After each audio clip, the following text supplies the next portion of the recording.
time for an unboxing of Warcry Sundered Fate. So being a Warcry and Kill Team junkie, I had to pick up this box. I like the look of the Jade Obelisk, and I mean, even the Hunters of Huanchi look really good. Now, this box does contain a couple of sprues that we're familiar with, which is fine. That's neither here nor there.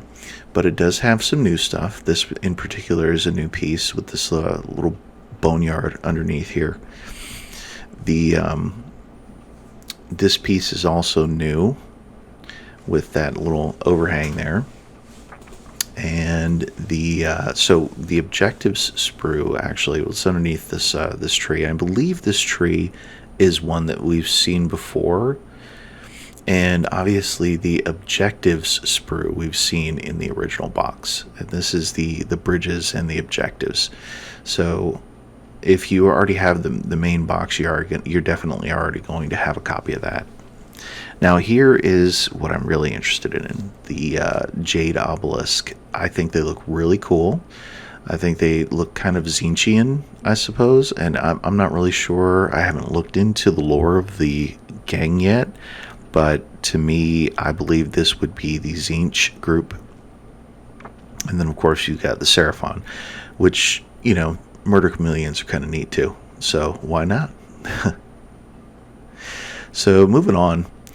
The cards that you get for the gangs have everything you need from their reaction onto the abilities that they can use. I think the reactions are kind of cool. Haven't really had a chance to play Warcry at all, let alone second edition. So hopefully I'll be able to change that soon. But I think the reactions are kind of a neat addition to the system. Now the Stealth and Stone and Sundered Fate they have all the familiar symptoms of a Warcry or Kill Team book. So we'll get to that in just a moment. For now, the cards. So these are the fighter cards that you get for the Jade Obelisk and the Hunters of Huanchi. And I'm not really sure how I'm going to build all of these guys yet. I really think that I like it that you have the option for most of these warbands to build them in a couple of different ways depending on what weapons you want. And since I really haven't been tested out yet, Warcry style, I really like that guy, by the way. But I really don't know how I'm going to build this gang yet. And I really like whatever this weird looking bird octopus thing is. I have no idea what the hell that is. So you got your pterodactyls and your murder chameleons. So the murder chameleons, they look really cool, I think, anyway. They've got a very interesting aesthetic to them. They don't look gimmicky or hokey or, comical. They do look kind of murderous. Now, these are the playing cards that you get. Now, I haven't had a chance to compare them to the originals and see if any of these integrate the original terrain as well, but there's so few cards here, I don't think it really does. I don't think it integrates with the original one. So you have your victory conditions, you have your twists, and there's quite a lot here. And then you've got the setup for the units, the deployment plans, and last but not least, you've got your blank cards here at the end. And I honestly can't remember what they're for. I'm going to have to look that up. The instructions are much the same as you would expect from any other Warcry release, any other Games Workshop release, really. There's plenty of instruction. There's plenty of pictures in the instructions that give you a step-by-step for putting these guys together. You've got your different options for the more important models, and then for the most of the even the smaller units have a couple of different options that you can use, as you can see there. So you've got your optional steps. Now the terrain itself, most of the terrain looks fairly simple to put together, with the exception of the trees. I will admit that the trees were kind of a pain in the ass from the original set, but I did eventually get them together with enough plastic cement and or sprue goo, a little bit of super glue too. But as you can see here, it's all kind of familiar if you have put together the initial set. So if you've done that, then this will be fun. You get all your terrain, all the bridges and whatnot. Now on to the Stealth in Stone, the tome here.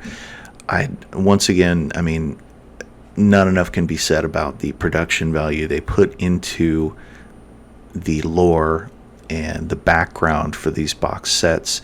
You're going to get a kind of a brief overview on what's happening on top of some background for each of the warbands. So you get your map of where this is going down. You get the you get a little bit of just kind of an expansion on everything that's happening in the Gnarlwood. So the each of the different sections has a few pages of stuff you can read. They've got examples of the models and how they're painted, and honestly, I love the way these things look. I really can't paint to that level myself, but it's it's kind of interesting to see the GW paint job. So on top of that, you get kind of a background on the this individual conflict, not more than just kind of like a brief overview of everything that's going on. You get your new rules, you get all of your stats for your faction, you get all your different models and whatnot. It gives you all of the reaction rules and everything for the faction. It gives you the additional rules for the terrain, examples of the terrain being painted up. It gives you different information on the tactics and on the campaign itself. Now, the campaign itself has quite a few missions or quests, as they call them here. I really hope to be able to play through that, or at least try the campaign this time around. Hopefully I can find an opponent this time, because I've got quite a few boxes of Warcry that I still haven't even, that I've cracked open and painted most of them, but I haven't had a chance to play them. Now, also, one of the things you're going to get, besides the battle plan generators and whatnot, you're going to get a page each or a couple of pages each for the gangs, and giving them some background and names and whatnot. And that's what I really like about this is the fact that you can give them names and backgrounds and kind of give them a reason to be fighting, which is kind of cool. Anyway, so if you have liked this unboxing, please like and subscribe, and join me on Patreon, join me on Discord, and thank you for watching.